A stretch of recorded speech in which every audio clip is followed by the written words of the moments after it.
Very nice to be with you, and I'm always I have a great amount of joy when I come here because you do such significant work for the sasana. You create community, and of course you make this beautiful welcoming gestures whenever I come here, so that's very touching and very heart-opening. As you probably know, I just finished a retreat earlier at Wisdom Park. It's a fabulous piece of architecture, and all the trees that you've planted, and the simplicity of the lines of the pillars, and the simplicity of the meditation hall. It's architecturally very impressive. And then the service that the Nalanda group gave us in the kitchen, and it's just amazing. It's very, very touching. So as meditators, it makes you want to meditate harder, doesn't it? Like, I have to earn this. These people are working very, very hard, and they're not asking for any remuneration. So that's kind of how service can elevate. That's how dana can elevate the person who's receiving the dana. Certainly, I found that in Thailand. Although when I was in Wat Pah Pong, the economy there was very poor. People lived a very, very basic life, but they weren't poor in spirit, and they weren't starving. I mean, they were quite healthy, but their diet wasn't quite what I was used to. Let's put it that way. And then I'd kind of see people working in the fields, because they were still using water buffalo then, and men would be up to their thighs in mud. You know how difficult. They were really, really strong men, and then the women would be weaving or making brooms or whatever, and I would go pindapart through these villages, and their faith and generosity then helped me get through my own difficulties and my own cultural challenges and so on. So as a community, that way all the activities that we do, whether it's meditation or dana, are all serving a kind of higher purpose, and that purpose is the liberation of the individual, because liberation isn't a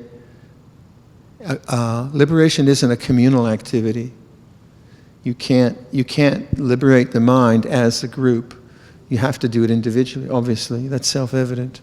But you don't need, but it's very, very helpful to have a group that supports the same ethos, that encourages all the standards of dana and sila that we all live by. So you get a kind of momentum that is bigger than the individual. I think we all know practicing as an individual, it's very hard if you don't have kalyanamitta, if you don't have routines and structures and so forth. And that's basically what I found as a bhikkhu. I didn't know what I was getting into. I had no idea what I was getting into, but I just had this strange faith outside my culture, really, to want to be a bhikkhu. And then I was so fortunate to discover Luang Por Chah and Wat Pah Pong. And that was more than just Luang Por Chah. It was a whole society which encouraged anyone aspiring to enlightenment, anyone aspiring to the values of enlightenment would be encouraged and helped on that kind of a path. So I was so fortunate, because if I would have tried to figure this out on my own, I would have lasted a month. It couldn't have lasted very, very long, because my habits and my culture were not kind of supportive of those things. The thing about Luang Por Chah was that he was socially very competent, because quite often you think of someone like Ajahn Chah and you read his teachings and you kind of hear about his personality, so you kind of see him as a very powerful individual, which he was, but he really understood his culture. He understood how to use rituals, how to use the Vinaya, how to use his own authority. Because a monk like Ajahn Chah has tremendous authority in the countrysides of northeast Thailand, tremendous authority, and he knew how to use that. In other words, he knew how to use his own power in a way which is hugely beneficial to that society. So when I walked into Wat Pah Pong, I walked into a whole new culture and a being who was kind of in charge. He wasn't the governor of the province, but it was Ajahn Chah land. And what I saw was that with a leader like that, you could accomplish a lot, because of course his value system was so profoundly wise and profoundly connected to the land, to the earth, to the water, to the society, to the people. It wasn't abstract. So although Ajahn Chah had certainly read texts, his teaching wasn't a kind of he wasn't a scholar or a lecturer. He didn't teach in that way. He taught about mangoes and fish and trees and suffering that we have and so on and so forth. So he grounded it in the ordinary experience of life, and that was tremendously helpful. I've Sister Nandini, others told me that you're involved in a 24-hour Metta Bhavana fest, or I don't know what you call it, marathon or a metathon or something like that. And you realize, of course, we have to do this 24/7 for our whole lives, because the Buddhist teaching is not an easy one. It has a really high standard, really high standard. And that high standard, there's a danger of a high standard, is that we attach to idealism. So the ideal is that we have loving kindness for each other all the time. Then the reality is not that. We feel irritated, we feel annoyed, we feel frightened, we feel jealous, we feel depressed. And so idealism is fine, but it has to be grounded in reality. And the reality of the way things are is the way things are. If I have an ideal that I should always like you and I don't like you, what do I do with that? I suppress it, I smile, but underneath I'm not processing my dislike. The other way is I just express my dislike and insult you. That's not on either. That's not the ideal, that's just indulgence. So the middle way is to awaken to the reality of one's own emotional being, and yet try to live in a cultural sense which does as little harm as possible and maximum good as possible. And that's honesty. You have to be we all have to be very honest about our own inner world. And the teachings on Metta Bhavana I take them twofold. I take them on a level of social interaction, that I try to have loving kindness to all the beings that I come in contact with, but I also try to take it on the level of flow of consciousness. So I can experience my life as a duality. So I'm sitting here, and then I can see the camera over there, right? So I'm here, that's there. But also, if I'm practicing dependent origination or anatta, I can see that visual perception has depth, has color, has a sense of the perspective, me here, that there, but that can be known as an object in awareness. You get that? Yeah? So that's what I call flow of consciousness. And I live my life, our dharmic life, in both ways. So sure, there is space, and there is distance, and there is sound, But all of that is arising and ceasing in awareness, in consciousness. And that's when we talk about anatta, or dependent origination. When we talk about dana and sila, we talk about me and you. I am a monk, I have my responsibilities, I have my rules, and I can't just say, well, let's get drunk tonight. It's all anatta. No. Not a good idea. Or something more absurd. So I have a social responsibility. I have a social responsibility to speak in a particular way, but also I have a contemplative responsibility to understand my own heart and mind. Otherwise, I'll never be free. If my bhikkhu activity in my social relationships is only external, if I'm only a teacher, or I'm only a builder, or I'm only whatever, writer, and I haven't addressed the core of my being and understood it, then I haven't really practiced Buddhism. I've practiced some kind of social ethic, which might be good, but I haven't got to the core of the teaching, and the core of the teaching is always inwards.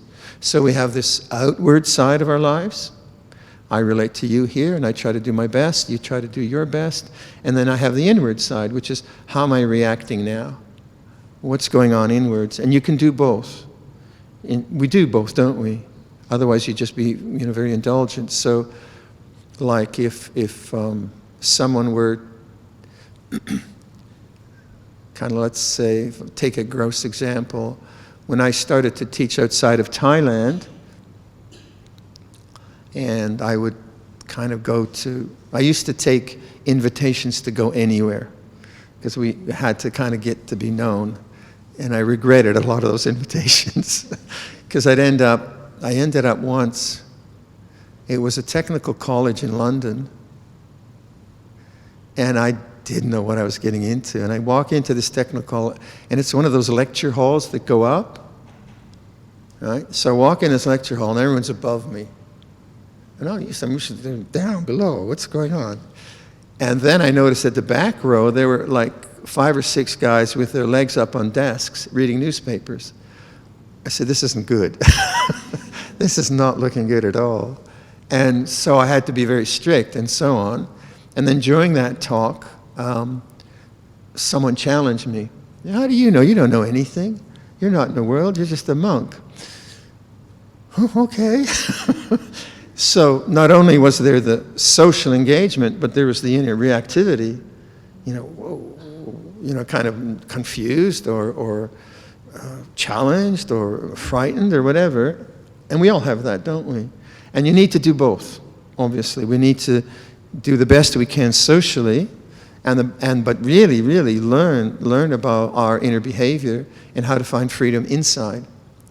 So what happens is, in our social engagement, our buttons get pressed.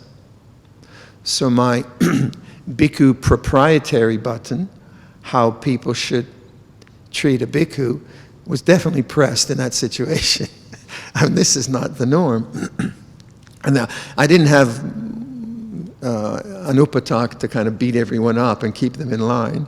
I was just there on my own. So my sense of how it should be was that way, and then how it was here was this way. And that's good for me. That was very, very good for me, because, as a bhikkhu in Thailand, you're treated like you're God or something. It's like over the top. I don't mind. I prefer that to the lecture hall, but it's a bit unrealistic sometimes, because I'm just a human being, and I do stupid things like everyone else. But to actually be in a situation where no one respects me, or very few people respect me, I think the professor did. He was the only one. And to be in a situation where I'm not comfortable, where I'm not liked, where I'm challenged in some kind of, it's very good for me, as long as it's not dangerous. Obviously, if you send me to the war front in Ukraine, I'm not going to do that. But just in the ordinary sensibility, oh, wow, look at that. So I can't take for granted people's respect, or can't take for granted that people will be interested in what I'm talking about. And I hadn't faced much of that in Thailand. I had just faced my own things. And then, oh, okay. But if you're practicing inner vigilance, inner attention, you're aware of both, aren't you? If you're not aware of both, then what happens? You just react. And then you're in even more trouble because you're just in a kind of reactive mode, either suppressing things or expressing them in inadequate ways. This is self-evident, but it's always good just to remember that our practice is social and individual, both ways. And individual isn't about being selfish. It's about being wise. It's about self-understanding rather than narcissism. It's not narcissistic to think, I'm confused. Confusion feels this way. So in that individual way of functioning, in that way of understanding yourself, what we're trying to reflect upon is we're trying to get a model of contemplation which always emphasizes that this whole scene is happening in awareness, which isn't control. Control is different. Control is me making sure that I don't trip on this ledge. That is one kind of mindfulness. It's the mindfulness of not breaking my leg, which I call functional mindfulness. But the mindfulness of the heart is the awakening to the inner urges you have, to the fears and desires and jealousies and loves and hates that we all experience, and becoming more and more in contact with that, but not taking it personally. So the personal level is, if I feel angry at you, the personal level is I try to practice right speech. But on the inner individual level, if I feel angry, it is anger. It's a sankhara that arises, hangs in for a while, and then ceases. And it's not me. It's not me, it's not mine. And that's very important. Otherwise, you never liberate this from the heart. If you think it's you, this anger, then you just try to do metta bhavana. May you be well, may you be well. I hate you, may you be well, may you be well. You get very confused because you're trying to override what you're feeling with some ideal. The ideal is a social contract that we have to try to be honest and live by sila and take care of each other. But the inner contemplation is not a social contract.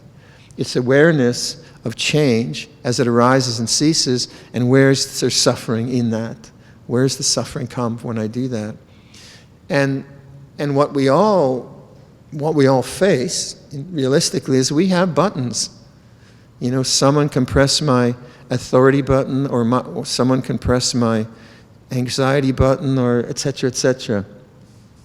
And when our buttons get pressed, if we have a good inner vigilance going all the time, then that releases something. It releases some sense of ego, some sense of self. And when it releases it, if you're patient with it, then it goes away from the kind of karmic tendencies you have in the mind. You're liberated. You're liberated from that for the time being. So liberation, in that sense, is not easy. But it's not like you're trying to get something called liberation, but you're knowing the feeling of anger in this sense, or fear, and you're patiently witnessing it as anicca dukkha anatta. It's not me, it's not mine, don't grasp it. It arose for a cause, it'll stay for a while, it'll cease. That takes tremendous patience and honesty. It's a lot of work. But what happens if you do that? Then the tendency, in this case anger, and so many other things, the tendency towards anger then lessens.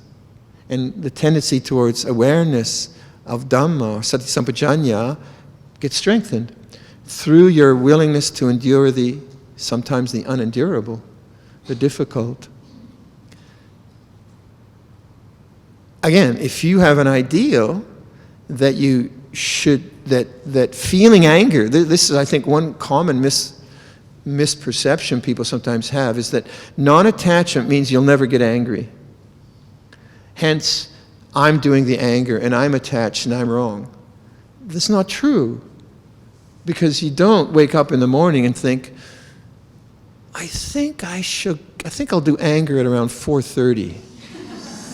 It's a great idea, right? And then at 2:30 I'll do gratitude. And then, it doesn't work that way. It works the way it works, according to nature.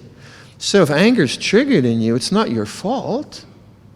Or you can see how it might have been a habit that you got caught up into in a lifetime. It might come from childhood or whatever, but it's not deliberate. It's just karmic stuff coming up. So then you do have a responsibility, and the responsibility is non-grasping. And what is non-grasping? It's actually fully feeling the emotion. That's the strain. People think non-grasping is like, I'm always cool. Nothing affects me. I'm super upeka guy. Right? You can't touch it. But who is like that? No, I don't know anyone like that. So maybe you read about some super monk who's like, you know, a tiger can bite his leg off and he's fine with that. May you be well and happy to the tiger. But I mean, life doesn't work that way. Life works this way. So we do get angry and we do have fears. And there's nothing, that is not who you are. It's just the anusaya or the vipaka karma. So the challenge is to witness that within the context of good social relationships. If you witness it, then it begins to cease in the mind. This is what we mean by nirodha. The tendencies towards greed, hatred, and delusion begins to fall away, fall away, fall away. But the pathway takes a lot of patience, and this is where I think the word metta goes beyond the social. This is where the word metta is acceptance. Because I have to accept into the mind anything that the mind throws up. If the mind throws up, I want to rob a bank or something silly like that, that's natural. If you feel, if a mother doesn't like her child one day, fine, that's natural. Why should you love your child all the time? But, I mean, if you tell other parents, actually, she drove me crazy today. I wish she'd go away. No, I love her all the time. But you don't. How can you love someone all the time? It's not possible. So, but if you are honest with what you're feeling, then you will relate in a loving way, but you'll also say, it's okay not to like. It's okay to be fed up or whatever. Then you'll liberate that from the mind. So that's the honesty of metta as awareness. So I've always, not always, but my early years of Sangha life, I began to really notice that to be true awareness, it must accept all things and reject none. To be true awareness. Otherwise, it's just judgment and criticism, which is intellectual. So judgment and criticism is important, and it tells me, don't act on the anger. Don't speak from anger. Don't hurt anyone from anger. But the heart has to accept all things because it's natural. And if you don't accept it, of course, you get caught in the dualities of idealism, and you never liberate the mind. It's always under there, always kind of plaguing you from the background. So metta, awareness, I began to develop that in two ways. One is in the interpersonal, to try to be kind. It felt the best. It felt much better than being grumpy all the time. So it has its profit, it has its joy, kindness. But then, the attitudes I had to my own fears and desires and jealousies was very critical. Come on, Viradhammo, get your act together. Why were you so angry then? Or what's with the fear? And, so I didn't have enough metta to these very conditions which came and went, these beings that come into consciousness. And then Luang Sumedo, through his suggestion, no, you have to welcome the unwelcome. Yeah, you have to welcome the unwelcome. And what's unwelcome is your own anger, your own fear, your own jealousy. You don't want that. You think, oh, go away. I don't want that garbage. I just want love. Right? But what is love? In this sense, I think if it's awareness, it accepts all things and rejects none. So for me, it took that insight was terribly important, my understanding of how to use this lifetime as a kind of contemplative vehicle.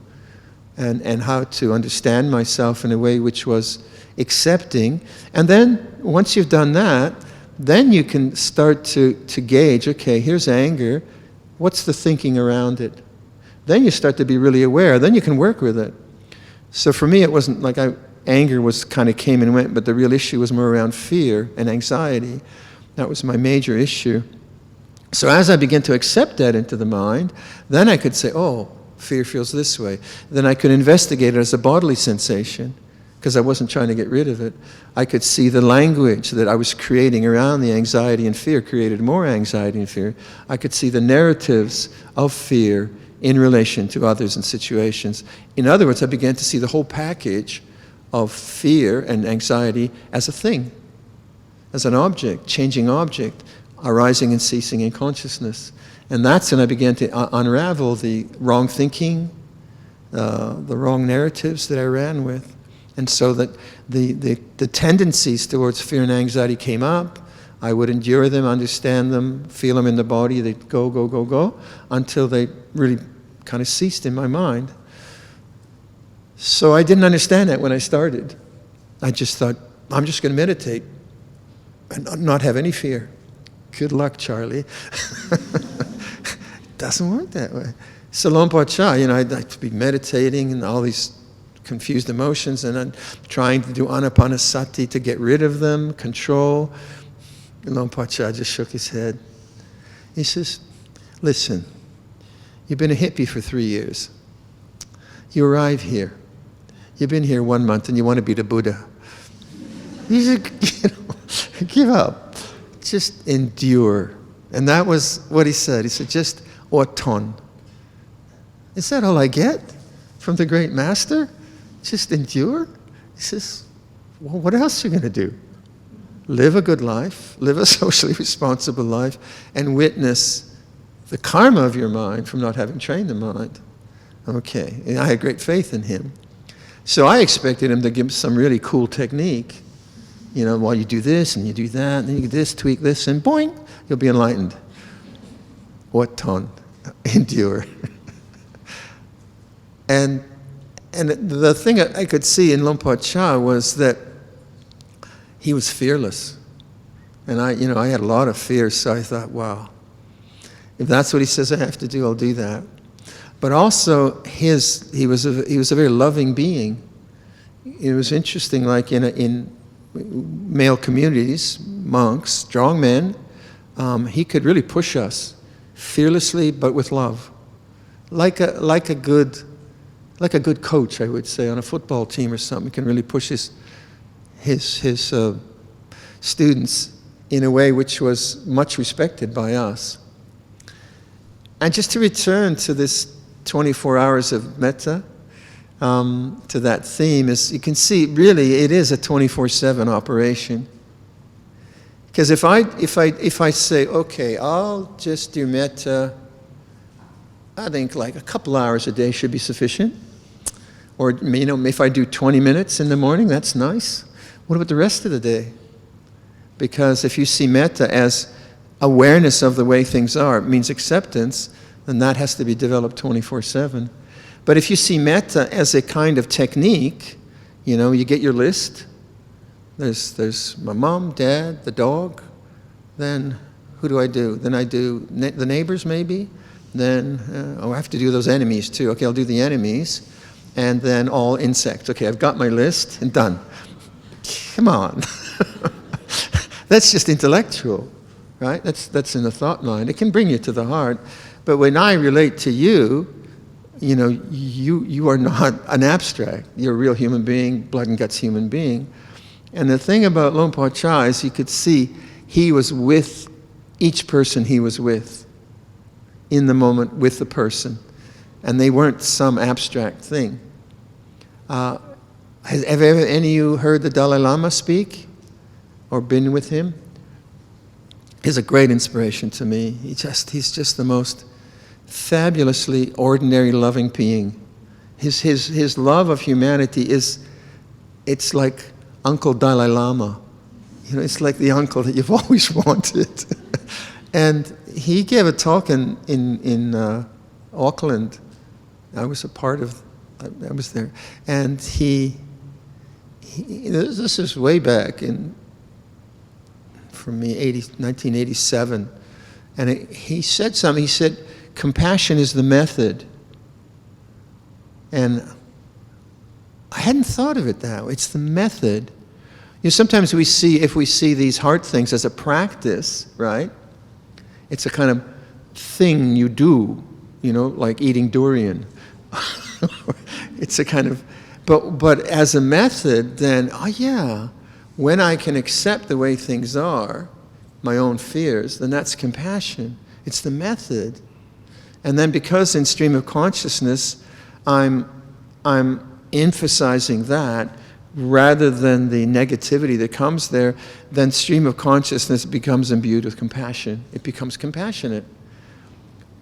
The trajectory is I have to be compassionate to my own negativity and not hate myself, not judge myself, not constantly be on my case. And that was the big problem I had, and I don't know how it is for all of you, but certainly my fellow monks from kind of Western traditions, we were very self-critical. We're very judgmental because we've been trained intellectually to be critical. And that's how you become an engineer or an architect or learn how to do computers. So you have a very critical mind. Whereas this sense of open awareness, trusting in the way things are, being aware, allowing things to be there, is not a judgment. It's not an analysis. It's not a position about how you should or shouldn't be. So it's an important counterpart to the intellectual mind. The intellectual mind, once you get the heart open and you accept things there, then you can use the intellect. Okay, what might I do to enhance compassion and not get caught up into the narratives of my own delusions? That's the use of intellect. But if the intellect is coming from an aversion to yourself, a bias that you shouldn't be the way you are, then that won't work because it's wrong understanding. So right understanding, first and foremost, is awakening to the way things are. It's like this. I feel like this. That's right understanding. You understand. It's not an intellectual position you take. Like in terms of samadhi, I prefer right understanding as opposed to right view. Right view to me is always a kind of position I take. But you feel what you feel. It's a viewpoint, you could say, but it's just this way. Good, bad, indifferent. Once I do that, then that's presence. That's awareness. And then from that, I can try to enhance the beautiful and let go of the troublesome. So, seeing His holiness and connecting with Him, I realized that that's what I need to do in this lifetime. Each person I meet, I have to see them as a human being. Not junior, not senior, not Muslim, not Buddhist, not male, not female, not big, not small. Not someone I want to get something out of, or something that wants to get something out of me. And that is the challenge of metta, that it's like always, you're always trying to do it, whether it's the shopkeeper or someone junior in your hierarchy or someone senior. Because when we have hierarchies of culture, so you have hierarchies of elders, these can be very beautiful because we respect our elders and so on. But then sometimes they can be filled with fear too. And the fearfulness is something that all structures need to work with. I certainly work with that in monasticism. Sometimes monastic cultures, because we have a very strong hierarchy, you can see sometimes that a junior monk will relate to a senior monk in a very respectful way, but a junior monk will relate to a novice in a disrespectful way. If I see that, I'm just like on their case right away. Why can't you love him like you love me? Huh? What's wrong with him? So I used to kind of play a game. I mean, I can't do this all the time. I can be pretty grumpy too. I mean, I'm human, but I do try. But I would sometimes, I'd say, like, if I'm getting uptight with someone, would you get this uptight with Ajahn Chah? Or would you get this uptight with your mom? Or something? I bring up someone I really loved and respected. Well, probably not. I wouldn't get away with it. So that kind of work on like an ongoing basis of how am I relating to humanity, person by person, rather than an abstract. Can I tell you Joyce, am I okay to tell the Afghani story one more time? Can I tell you my Afghani story? You haven't heard it? Oh, you were on a retreat. Okay, if you've heard it, then don't leave. It's a good. So, I've been conditioned through Western culture to see Islam as a being jihadist. Okay, that's the kind of media. And yet I have a great love of Sufism and the love poetry of Rumi and that, that part of Islam, which is very beautiful and very pluralistic and so on. I have a friend who lives in Ottawa, and she works for UNHCR and does refugee work in all kinds of places. And we've worked with her to help a orphanage in Cambodia. And then she contacted us about a year and a half ago and told us about a Afghani family which was trying to escape Afghanistan after the Americans pulled out of Afghanistan, and the Taliban were after them. So one man is a doctor, he's a director of the hospital, and had done pediatric surgery, all kinds of surgery for 25 years. His wife was a gynecologist. His brother was a public health doctor, so they're very involved in the caring part of Afghani society. And they had a run for it. They would have been killed. They made it to Pakistan, and they needed help.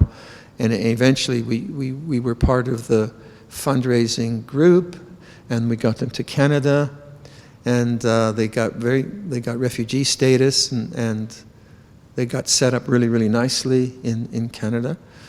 And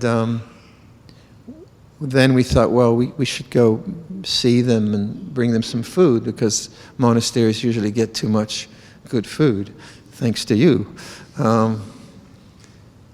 And then one of the monks told me he was going to Toronto to teach a retreat with an Ambedkar Buddhist group, and he said he knew of an Afghani food store in Toronto. He was from Toronto, and then we said, oh wow, let's get them some Afghani food. And then Usha, who organized the retreat in Toronto, said, yeah, we'll support that, let's go. And so they went to the food store, and Usha just kept saying, buy more, buy more, buy more. This is like this lovely heart of generosity. And they ended up buying $800 worth of food, which is a lot of food. And it was just coming up to Eid. Do you use the word Eid? After the fasting? What do you call it? After Ramadan? Eid. Same word? Yeah? Break fast? Not breakfast. Break fast. Okay. We use the word Eid. So it was a big time for them, and they had no resources. They're okay. So we then went and visited them, and we had these bags of this best stuff, because it was Afghani food.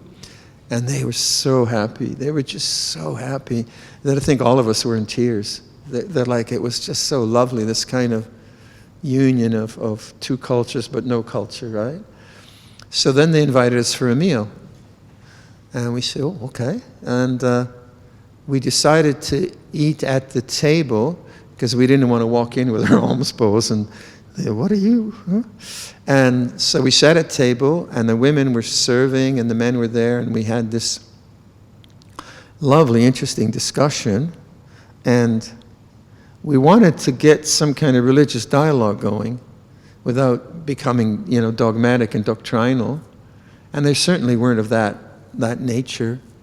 And so I asked our Venerable Amar Siri to look up, he's very fluent in many languages, but he looked up in Google Translate, the Dari language is the Afghani language, and he looked up the unconditioned, the unoriginated, the unformed, the deathless, which is the way we talk about Nibbana. So that's from the Udana, from the Nibbana Sutta. So we got those words, and somehow, I don't know how he managed to get this in the Dari language, and we showed them, So because we had a kind of broken conversation all the time with Google Translates, but we said, so are these words significant to you? So they read them and said, oh, Allah. Really? Wow. And I said, well, why not? So mystical Abrahamic religions have a way of talking about God. There's a very good book called The History of God by an author called Karen Armstrong. And I went through that and I saw, yeah, the way that mystic Judaism, Christianity, and Islam speak of their highest attainments are very close to the way we talk about the unconditioned, the uncreated, the unoriginated, the unformed, which to me is quite fascinating, because most of religious dialogue becomes dogmatic. You believe these silly, narrow things. But in any case, it was just lovely to see, yeah. And then I showed them a picture of our monastery, other monasteries, of the Buddha Rupa. And I said, this is a symbol, not an idol, because that's the big hang-up with those traditions. And he said, oh, symbol, okay, we get it, no problem. So we had a lovely dana. We did some chanting for them. The mother, the elderly mother, she did a doha for us, a prayer, and we left such good friends. So then they said, well, we have to come to the monastery to offer dana. And I never thought that an Afghani would come to offer dana at a Buddhist monastery. But why not? So we arranged that. We had 3 or 4 cars. We brought all the family out, and they were so happy. They hadn't been out in the country. The kids were playing with a dog, and we brought them down to the lake, and they prepared a fabulous meal. But then we did like bhikkhus do. We sat on the floor. They were in the shrine room. We did the chanting. They listened, kind of happy. So they're right in the shrine room, right? No problem. Then they went and they ate with the lay people. And the kind of final piece of this was the mother, the elderly mother. She said, if I lived near here, I'd be here every week offering you food. So I cried.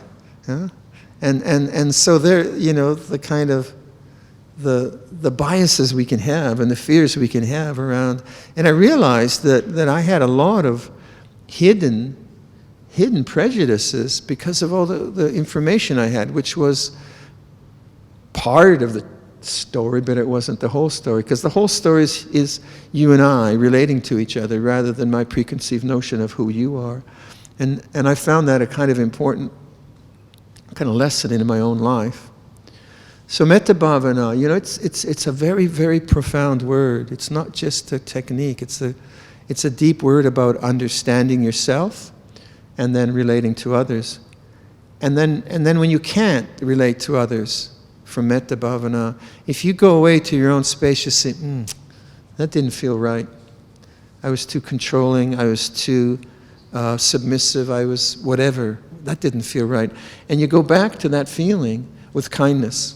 Oh, that didn't feel right. Okay, I'll stay with that, with metta, because then what you're putting into that whole thing is metta. Even though maybe you were rude to someone, go back to your space and say, oh, this is the result of rudeness. This hurts. I didn't want to do that. But go here, don't go here. If you go here, oh, I'm terrible, I'm rude again, that's more anger. That's more self-hatred. Well, there's a whole bunch of thinking for you. So I'll leave those ideas with you.